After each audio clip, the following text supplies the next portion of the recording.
Chapitre 10. Suites réelles et complexes. Nous allons commencer ce chapitre par une vidéo relativement courte contenant essentiellement des définitions et du vocabulaire. Tout d'abord, qu'est-ce qu'une suite ? Eh bien, une suite, si nous voulons la définir rigoureusement, c'est une application de n dans R ou dans C. Donc une suite réelle sera une application de n dans R et une suite complexe sera une application de n dans C. Ainsi, U est une suite signifie que U est une application de n dans R, pour prendre l'exemple d'une suite réelle, et qui donc a un entier petit n associe un réel U de n. Alors, il est assez rare que nous notions les suites comme ceci. En général, c'est-à-dire en fait presque tout le temps, U de n est noté U indice n. Ça n'est qu'une notation, cela signifie évidemment la même chose. U de n, c'est le réel qui est l'image de petit n par U, et bien U indice n, pareil, c'est l'image de petit n par U. Et en général aussi, la suite, qui est la fonction qui s'appelle U, est notée sous cette forme, famille de tous les UN quand petit n parcourt grand N. Là encore, ce n'est qu'une notation. Avec cette notation ici, nous voyons bien que quand petit n parcourt l'ensemble des antécédents, l'ensemble de départ, grand N, eh bien, l'image de petit n, c'est U de n. Cela revient à donner une fonction de grand N dans grand R, c'est la même chose. Par exemple, si je prends la suite des n carré plus 1 quand petit n parcourt grand N, eh bien, cette suite, c'est la fonction petit u, qui va de n dans C, dans R décidément, et qui à petit n associe n carré plus 1. C'est la même chose et nous pouvons utiliser les deux notations, mais la plupart du temps, c'est cette notation sous forme de famille qui est utilisée ici. Petit point de vocabulaire, lorsque nous parlons de la suite UN quand petit n parcourt grand N, eh bien cette suite, nous l'appelons aussi suite de termes général UN. Par exemple, si je reprends l'exemple précédent, n carré plus 1 est le terme général de la suite des n carré plus 1 quand n parcourt grand N. Alors dans toute la suite, il va falloir faire attention aux notations lorsque nous mettons UN entre parenthèses. Théoriquement, nous devrions écrire en indice l'ensemble de définitions de la suite, c'est-à-dire que petit n parcourt grand N si la suite est définie sur grand N. Assez souvent, cette partie-là est omise. Nous n'écrivons que UN entre parenthèses et nous n'écrivons pas en indice petit n appartient à grand N pour simplifier les choses. Mais les parenthèses sont indispensables. Avec des parenthèses, UN écrit entre parenthèses, c'est la suite. Lorsque j'écris UN sans parenthèse, c'est un terme de la suite. C'est un terme pour n fixé. D'ailleurs, lorsque j'écris UN entre parenthèses, il n'y a pas à introduire n, il n'y a pas à dire qui est n. Normalement, nous savons qui est n avec cette partie en gris qui n'est pas toujours écrite. Lorsque j'écris UN sans parenthèse, je dois avoir dit auparavant qui était n. Il faut avoir introduit n pour pouvoir parler du terme numéro n. Donc cela, c'est très important dans vos copies. Dès que vous parlez de la suite, il faut mettre des parenthèses. Quand vous parlez d'un terme, il n'y a pas à mettre de parenthèses. Nous pouvons faire le parallèle avec les fonctions. F, c'est une fonction. F de x, c'est une image. Enfin, c'est même l'image de x par f, à condition d'avoir dit qui était x. Et les adjectifs que nous pouvons accoler à ces différents objets ne sont pas les mêmes. Nous ne pouvons pas dire que f de x est croissante. C'est une erreur assez fréquemment vue sur les copies et qui est souvent pointée par les jurys, qui n'est pas très appréciée. Si vous voulez parler de quelque chose qui est croissant, c'est une fonction qui est croissante, donc c'est f. Pour les suites, ça va être la même chose. Si vous dites que UN sans parenthèse est croissante, on va vous en vouloir. C'est la suite, donc entre parenthèses, qui est croissante. Donc, il faut toujours faire bien attention à cela. N'oubliez pas les parenthèses quand vous parlez de la suite. Autre notation, si nous voulons parler de l'ensemble des suites réelles, eh bien cet ensemble se note R puissance n, car de manière générale, l'ensemble des fonctions de E dans F, si E et F sont deux ensembles, est noté F puissance E. Alors attention, c'est bien l'ensemble de départ qui est en exposant et l'ensemble d'arrivée qui est en indice, qui est en bas. C'est-à-dire que quand nous lisons de gauche à droite F puissance E, eh bien, nous la première lettre que nous lisons, c'est grand F qui est l'ensemble d'arrivée, et l'ensemble de départ se trouve à droite. Attention à ce petit piège. Pourquoi cette notation est utilisée? Parce que dans le cas où grand E et grand F sont finis, le nombre de fonctions de grand E dans grand F est égal au cardinal de F puissance le cardinal de E. D'accord? Donc je peux l'écrire ici. Je ne l'écris pas, mais c'est bien sûr quand F et E sont des ensembles ayant un nombre fini d'éléments. Alors le cardinal de F puissance E, c'est le cardinal de F puissance le cardinal de E. C'est pour cela que cette notation F puissance E a été choisie. Alors évidemment, si vous voulez donner un nom à l'ensemble des suites complexes, eh bien c'est C puissance N, puisque c'est l'ensemble des suites qui vont de N dans C, donc des fonctions partant de grand N et à valeur dans grand C. Parfois, nous aurons envie de représenter graphiquement une suite. Donc en tant que fonction de N dans R, une suite réelle peut se représenter par son graphe. Donc en traçant les deux axes N en abscisse, donc ici j'ai bien placé tous les entiers, et R en ordonnée, eh bien si je place une croix au-dessus de chaque entier, j'obtiens le graphe d'une suite. D'accord? Donc cette représentation graphique peut permettre visuellement de voir qu'une suite tend vers une certaine limite, par exemple. Nous pouvons aussi adopter une autre représentation graphique. Nous traçons maintenant ici la droite des réels, donc ici j'avais plutôt N en abscisse, R en ordonnée. Donc pour les suites réelles, à nouveau, maintenant je trace grand R en abscisse, et je peux désigner par une croix tous les différents termes de ma suite. Alors cette suite ne correspond pas forcément à la suite qui est au-dessus, même pas du tout en fait. Donc je peux placer sur R les termes successifs de ma suite. Alors l'inconvénient de cette représentation graphique, c'est que très vite, le graphe est très chargé et on n'y voit plus grand-chose, mais parfois cette représentation graphique peut être intéressante. Nous allons maintenant définir des opérations que nous pouvons effectuer sur des suites. Si K est égal à R ou C, nous pouvons munir l'ensemble des suites à valeur dans K de plusieurs opérations. La première opération, la plus simple, est la somme. Quand nous avons deux suites UN et VN à valeur dans K, nous pouvons construire la somme de ces deux suites, qui va être la suite de terme général UN plus VN. Par exemple, si U est la suite des 1 quand N parcourt grand N, donc c'est une suite constante, et si V est la suite des N carrés quand petit n parcourt grand N, eh bien nous avons une nouvelle suite que nous allons noter U plus V, c'est la suite des N carré plus 1 quand petit n parcourt grand N. Donc de manière générale, la suite UN plus la suite VN, c'est la suite des UN plus VN.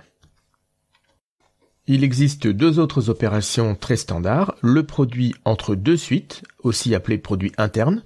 Donc à la suite des UN et la suite des VN, nous associons leur produit, qui est la suite des UN fois VN, et également un produit dit externe, souvent noté avec un petit point, qui consiste à multiplier une suite par une constante. Donc si lambda est une constante de K, donc soit R soit C, et UN est une suite, alors lambda fois la suite UN, c'est la suite des lambda fois UN. Il est bien sûr possible de combiner toutes ces trois opérations ensemble. Par exemple, si je prends la suite des n carrés fois la suite des 1 plus n moins 2 fois la suite des n moins 1. Alors ici, souvent, comme je le disais, on ne met pas en indice les petits n appartiennent à grand N, juste pour que ce soit un peu plus rapide à écrire, mais il devrait y être. Donc ici, j'obtiens la suite des, donc si je développe, n carré plus n cube, moins 2n plus 2, moins 2n plus 2, quand petit n parcourt grand N. Enfin, nous pouvons également diviser deux suites si celle par laquelle nous divisons ne s'annule pas. Donc si UN et VN sont deux suites telles que VN ne s'annule pas, la suite UN divisée par la suite VN, c'est la suite des UN sur VN. Nous pouvons également définir la valeur absolue d'une suite comme étant la suite dont le terme général est la valeur absolue des termes généraux de UN, ainsi que le maximum de deux suites ou le minimum de deux suites. Donc toujours sur le même mode, le maximum de la suite UN et de la suite VN, c'est la suite des maxima de UN et VN. Pareil avec le minimum. Abordons maintenant une notion importante avec les suites, qui est la notion de « à partir d'un certain rang ». Donc dans ce cours, j'abrégerai souvent cette écriture un peu longue en APCR, à partir d'un certain rang. Alors il faut savoir que lorsque nous étudions une suite, en général, tout ce qui nous intéresse, c'est de connaître son comportement à l'infini. Donc typiquement, est-ce que cette suite a une limite ? Donc la valeur des premiers termes de la suite n'est pas très intéressante. C'est souvent la valeur des termes entre guillemets plus loin qui vont nous intéresser. C'est pour ça que à partir d'un certain rang va être quelque chose que nous utiliserons souvent. Alors déjà pour commencer, une suite n'est pas forcément toujours définie à partir de n égale 0. Il est possible qu'une suite ne soit définie qu'à partir d'un certain rang n0.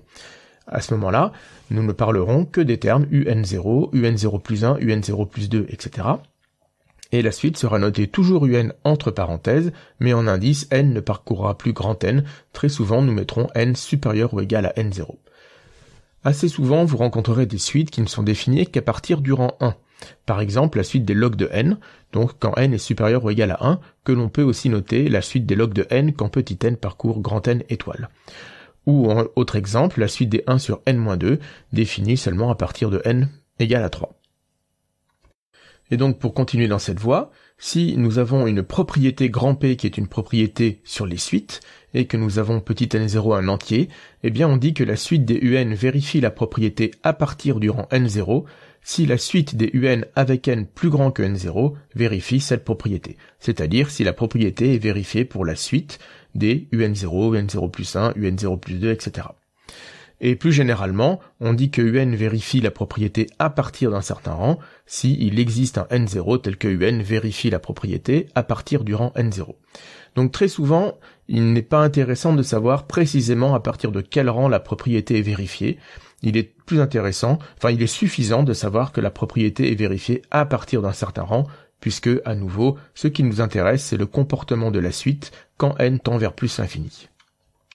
Premier exemple. Alors, nous allons redéfinir ce qu'est une suite croissante un tout petit peu après, mais a priori c'est une notion que vous connaissez déjà, donc je me permets de l'utiliser dès maintenant dans cet exemple. Si je considère U la suite réelle des n-5 au carré quand n parcourt grand N, eh bien je sais que la fonction carré est décroissante sur R-, mais elle est croissante sur R+. Donc, lorsque n vaut 0, 1, 2, 3, 4, 5, eh bien ces 6 premiers termes de la suite vont former un début de suite décroissant, mais par contre, à partir du moment où n vaut 5, la suite est croissante. Donc en fait, la suite U est croissante à partir du rang 5. Donc il est faux de dire que U est croissante, mais U est croissante à partir du rang 5. U0 est égal à 25, U1 est égal à 16, U2 est égal à 9, U3 est égal à 4, U4 est égal à 1, et ensuite U5 vaut 0, et puis on remonte. U6 vaut 1, U7 vaut 4, U8 vaut 9, etc. Et la suite devient croissante. Autre exemple, considérons petit f la fonction de R plus dans R qui à x associe exponentielle x moins 10 001 moins 4 fois x puissance 14 moins log de x plus 1. Et nous considérons U la suite de termes général f de n quand petit n parcourt grand N. Alors par croissance comparée, nous savons que la fonction f tend vers plus l'infini en plus infini. Donc forcément, si l'on trace le graphe de f, on va voir qu'à partir d'une certaine abscisse, f prend des valeurs positives. Donc nous pouvons écrire la chose suivante.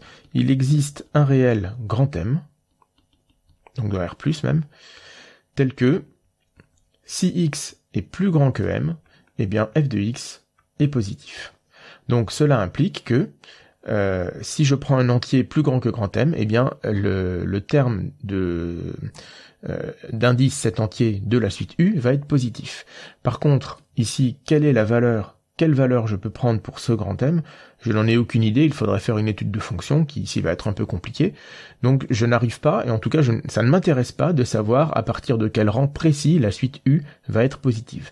Mais je peux dire, à partir d'un certain rang, U est positive. Alors attention, U n'est pas positive, puisque si je calcule U0, je trouve moins 10 000, qui n'est évidemment pas positif. Mais à partir d'un certain rang, la suite est positive. Deux définitions tout à fait élémentaires. On dit qu'une suite est constante s'il existe un scalaire lambda, tel que pour tout n, un est égal à lambda. et une suite est dite stationnaire si elle est constante à partir d'un certain rang. Alors cela peut s'écrire de deux manières différentes. Soit nous disons il existe un lambda dans K et il existe n0 dans n, tel que pour tout n appartenant à n, u indice n plus n0 est égal à lambda. Donc pour tous les indices plus grands que n0, eh bien les valeurs prises par un sont en fait toujours la même valeur lambda. Donc ici c'est à partir du rang n0 que la suite est constante. On peut aussi l'écrire comme ceci.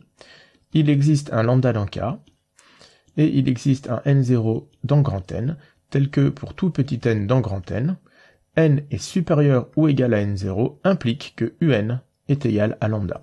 Donc cette phrase est équivalente à la précédente, c'est encore à partir du rang n0 que la suite est constante. Ici, il y a utilisation d'une implication, ce qui n'est pas forcément très agréable, la première phrase est un peu plus courte à écrire, mais ici c'est le terme un qui est égal à lambda, alors qu'en haut nous avons le terme un plus n0, donc chacune des deux écritures présente des avantages et des inconvénients. Jusqu'à maintenant, toutes les définitions que nous avons données peuvent aussi bien s'appliquer à des suites réelles et à des suites complexes. Dans ce qui suit, ce n'est plus le cas, et nous allons uniquement considérer des suites réelles, puisque dans la définition qui suit, nous donnons les définitions de fonctions croissantes, décroissantes, monotones, majorées, et toutes ces définitions font intervenir des inégalités. Or, nous avons une inégalité, une relation d'ordre naturel sur R, mais il n'y en a pas sur C. Donc cela n'a aucun sens de parler de suite complexe croissante ou de suite complexe minorée. Donc, si un est une suite réelle, eh bien, la suite est croissante si pour tout n, un plus 1 est supérieur ou égal à un, strictement croissante avec une inégalité stricte, décroissante lorsque un plus 1 est plus petit que un, strictement décroissante avec une inégalité stricte, monotone si elle est croissante ou décroissante, strictement monotone si elle est strictement décroissante ou strictement croissante, majorée s'il existe une constante qui est plus grande que tous les termes de la suite, donc vous ferez bien attention ici au quantificateur, à l'ordre des quantificateurs. Il existe m doit se placer avant pour tout n, car c'est la même constante grand M qui doit être plus grande que tous les termes de la suite. Si vous mettez d'abord pour tout n, il existe grand M, eh bien vous n'obtenez rien puisque si vous fixez d'abord n, il suffit de poser grand M égal à un et vous avez bien un plus petit que un, ce qui n'a aucun intérêt. Donc majoré, c'est vraiment dans cet ordre-là. Il existe m avant et pour tout n après. Bon, minoré pareil, et borné comme pour les fonctions. Une suite est bornée si elle est minorée et majorée. Quelques remarques sur cette définition. Tout d'abord, toutes ces notions peuvent se définir à partir d'un certain rang. Alors nous remarquerons tout de même que dire qu'une suite est bornée à partir d'un certain rang, ou majorée ou minorée à partir d'un certain rang, eh bien cela n'apporte rien, car une suite majorée à partir d'un certain rang est majorée tout court. Donc je le fais pour majorer, mais le résultat est vrai aussi pour minorer et borner. Une suite majorée à partir d'un certain rang est majorée tout court, globalement si vous préférez. Alors comment montrer cela? En effet, si à partir du rang n0, un est systématiquement plus petite qu'une certaine constante grand M, eh bien, il va suffire de poser grand M' égale le max de U0, U1, U2, jusqu'à UN0-1 et grand M. En effet, les N0 premiers termes, donc de U0 jusqu'à UN0-1, sont par définition tous plus petits que le max de toutes ces valeurs-là. Et puis à partir du rang N0, tous les termes sont plus petits que grand M. Donc si nous prenons la plus grande des valeurs de toutes ces valeurs-là, eh bien cette valeur va être plus grande que tous les termes de la suite. Et pas seulement à partir du rang N0. Alors pour tout n dans grand N, un est plus petit que M'. Donc ici, ce qui fait que ça marche, c'est que ici, il y a un nombre fini de valeurs. Donc nous pouvons prendre le maximum de toutes ces valeurs, puisqu'il y en a un nombre fini. Et grand M, lui, sert de majorant pour une infinité de termes de la suite. Donc c'est cela qui fait que ça marche. Alors pour minorer et borner, c'est pareil. Donc ce ne sera pas intéressant de parler de suite majorée, minorée ou bornée à partir d'un certain rang. Par contre, cela pourrait être très intéressant de parler de suite croissante, décroissante, etc. à partir d'un certain rang. Ensuite, de la même manière que pour les fonctions, une suite UN est bornée si et seulement si il existe un réel grand M, tel que pour tout n dans grand N, la valeur absolue de UN est inférieure ou égale à grand M. Je ne détaille pas la démonstration, c'est la même chose que pour les fonctions. Et vous remarquerez que si UN est une suite complexe, eh bien, cette dernière phrase permet de définir la notion de suite complexe bornée.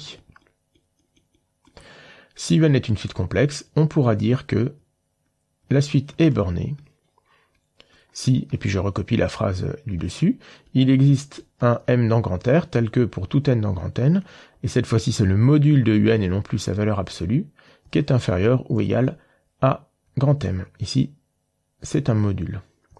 Alors cela donc permet de parler de suite complexe bornée, alors qu'il est impossible de parler de suite complexe majorée ou minorée. Dernier point pour achever cette vidéo, si vous voulez montrer qu'une suite UN est croissante, je vous engage très fortement à privilégier la définition, c'est-à-dire à montrer que pour tout n, UN plus 1 est plus grand que UN. C'est quasiment tout le temps la méthode la plus simple pour montrer que la suite est croissante et elle ne présente aucun piège. Maintenant, vous devez savoir que si pour tout n dans grand N, UN est strictement positif, alors dire que la suite UN est croissante, cela est équivalent à dire que pour tout n, le quotient UN plus 1 sur UN est supérieur ou égal à 1. Personnellement, je vous déconseille d'utiliser cette méthode, car on peut faire deux remarques au sujet de cette méthode. Première remarque, il y a une hypothèse forte. Il faut que tous les termes de la suite soient strictement positifs, sinon vous ne pouvez pas utiliser ce critère. Alors en effet, lorsque UN est strictement positif, vous pouvez multiplier l'inégalité ici par UN des deux côtés, et vous conservez le sens de l'inégalité, ce qui donne bien UN plus 1 supérieur ou égal à UN. Mais cela vous oblige à vérifier cette hypothèse, donc c'est une difficulté supplémentaire. Et puis ensuite, très souvent, presque tout le temps en fait, effectuer le calcul UN plus 1 sur UN et montrer que c'est plus grand que 1, ça n'est quasiment jamais plus simple que de montrer que UN plus 1 est plus grand que UN, presque jamais. Donc vous allez utiliser une méthode qui ne présente aucune amélioration, et qui au contraire va vous obliger à vérifier une hypothèse supplémentaire. Donc je vous le déconseille très fortement. Maintenant, mais après, elle est correcte, hein, si vous vérifiez bien l'hypothèse, vous pouvez l'utiliser. Maintenant, si pour tout n, UN est strictement négatif, on peut encore s'en sortir. UN est croissante si et seulement si, pour tout n, UN plus 1 sur UN est inférieur ou égal à 1. Alors attention, deuxième piège, cette fois-ci c'est inférieur ou égal à 1. Parce que lorsque UN est négatif, lorsque vous multipliez cette inégalité par UN des deux côtés, vous devez changer le sens de l'inégalité, et on retombe bien sur UN plus 1 plus grand que UN. Dans tous les autres cas, on n'utilise pas ce quotient. On ne peut pas l'utiliser. On ne peut pas parce que si la suite change de signe, un coup il faudra montrer que UN plus 1 sur UN est plus grand que 1, un coup il faudra montrer que c'est plus petit que 1, et si UN plus 1 et UN ne sont pas de même signe, le quotient va même être négatif, donc il est impossible d'utiliser ce quotient. Donc je vous conseille vraiment de ne pas chercher à utiliser ce quotient. Regardez d'abord si on peut montrer que UN plus 1 est plus grand que UN. Si vraiment vous n'y arrivez pas et que vous avez le sentiment qu'avec le quotient ça va être plus simple, alors à ce moment-là d'accord. Mais ne commencez pas par étudier le quotient.